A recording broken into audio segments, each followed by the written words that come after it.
sabía que había caído en posesión demoníaca.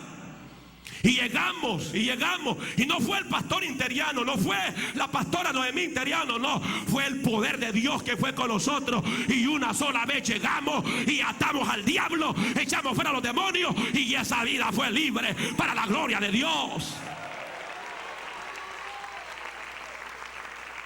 Levanta las manos si lo crees en esta hora. Usamaya Sibalaya Samalaya. Eran tiempos, hermano, extraordinarios en el libro de los Hechos, donde predicar, donde oír el evangelio, habían conversiones. Era un evento extraordinario. La gente se convertía, los endemoniados eran libres, los enfermos eran sanados, los sacerdotes religiosos se convertían al evangelio. Es decir, que había un poder extraordinario. La opresión diabólica era abolida. La iglesia causaba un impacto tremendo en donde quiera que fuera, en donde quiera que estuvieran. Y se paraban para anunciar el evangelio, manifestaban la gloria de Dios.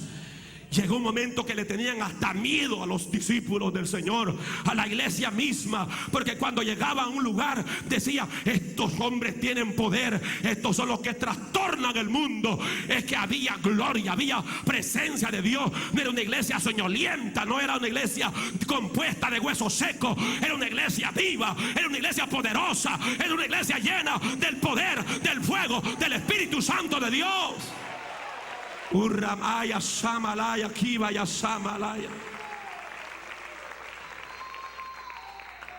Y eso es lo que, hermano, precisamente se manifestaba: el poder del Jesús resucitado.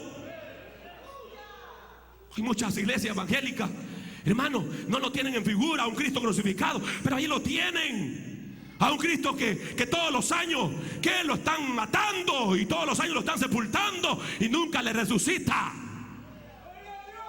Pero una de las cosas que manifestó la iglesia primitiva fue precisamente a un Cristo resucitado, a un Cristo de poder. Dije, ¿cuántos tienen a ese Cristo? Y los que no dicen amén, ¿qué clase de Cristo tiene usted? Al Cristo morado de Colombia, al Cristo negro de Esquipula. Si eso le falta a muchos creyentes, pero yo te invito que mejor tenga la fe en el Cristo que murió y resucitó, que tenga la fe en el Cristo que es poder y potencia de Dios.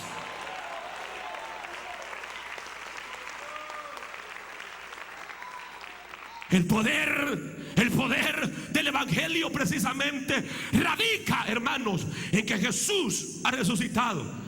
Y por eso fue que la iglesia primitiva vio tremendas manifestaciones de Dios, vio la gloria de Dios, vio el poder de Dios, porque el poder del Padre que resucitó a Jesucristo era el poder, hermano, que saturaba, era el poder que bendecía, era el poder que liberaba, era el poder que adornaba la vida de los creyentes. El anuncio, la proclamación de la palabra de Dios era el poder del Cristo resucitado. Se les veía vida a los creyentes en la iglesia primitiva. Mujeres entregadas, hombres entregados a Dios, gente efectiva en la obra del Señor, porque ellos sabían en quién habían creído, hermano. Sí, no llegaban a las iglesias para masticar chicle, ni para comerse las uñas,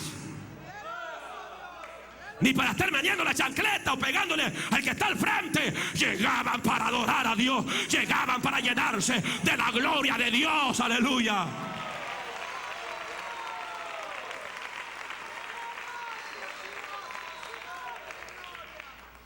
Cristo vive, Cristo vive.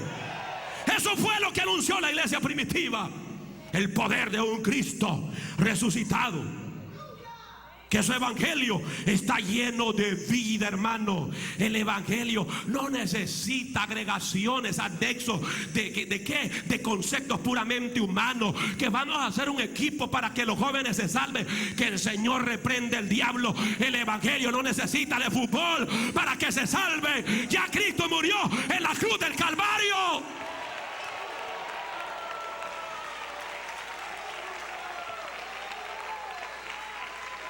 Aleluya. Aleluya. No, hagamos ahí un bailecito ahí medio cristiano y medio pagano para que vengan los jóvenes. Que el Señor reprenda el diablo. La iglesia primitiva no se movió por el poder del fútbol, no se movió por el poder de fiestas o de baile. La iglesia primitiva se movió bajo el poder de la palabra, bajo la unción del Espíritu Santo de Dios, bajo la gloria del Amazon.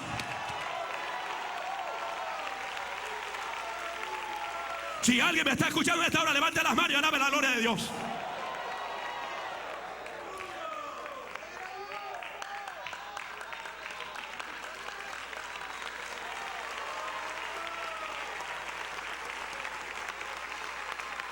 Es que Cristo venció al diablo, echó fuera a los demonios, anuló la muerte, la canceló. ¿Cuántos dicen amén?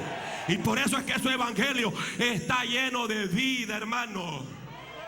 El evangelio de Cristo tiene vida. Y eso es lo que produce el poder de Dios. No necesitamos inventarnos cosas para saborear el poder del evangelio.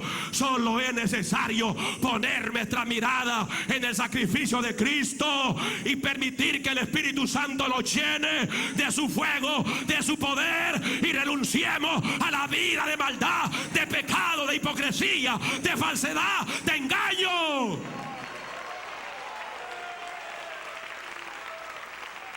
A su nombre, a su nombre. Es decir, que en ese tiempo, hermano, en la iglesia primitiva, el oír el evangelio era precisamente tener un encuentro con el Cristo del evangelio. Sí, era tremendo.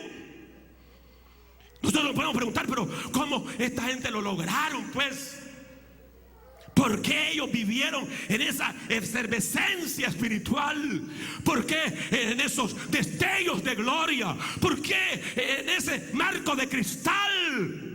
¿Por qué pudieron ellos cristalizar los propósitos de Dios? ¿Por qué lograron tremenda victoria? ¿Por qué? Les pregunto a ustedes, ¿por qué? Pues, ¿quién me puede responder? ¿No me van a responder? ¿Por qué? ¿Ah? ¿Por qué? Porque esta gente, hermano, tenía tanta devoción y pregonaban la palabra y ganaban las almas y llevaban el mensaje con vehemencia, con pasión, con entrega, con eficacia. ¿Por qué? ¿Por qué? ¿Por qué? Si la iglesia primitiva, usted no sabe, quizás si en pocos años llegaron a ser una congregación de 50,000 personas. Y hoy no, hermano. Pastores que llevamos 20 años, solo tenemos los hijos rebeldes y la suegra que está al otro lado.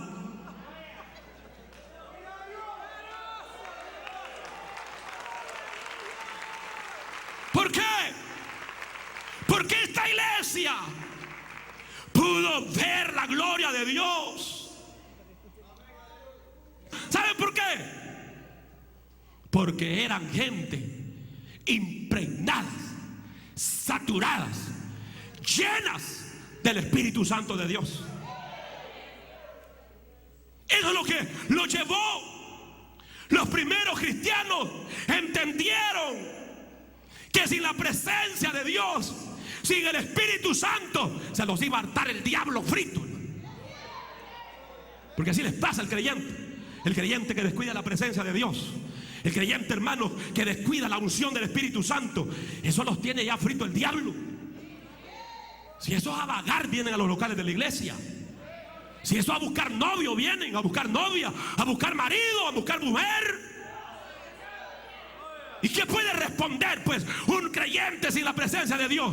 ¿Qué puede responder? ¿Qué es lo que puede manifestar una mujer que se dice cristiana cuando está como los huesos secos que vio Ezequiel en el capítulo 37, hermano?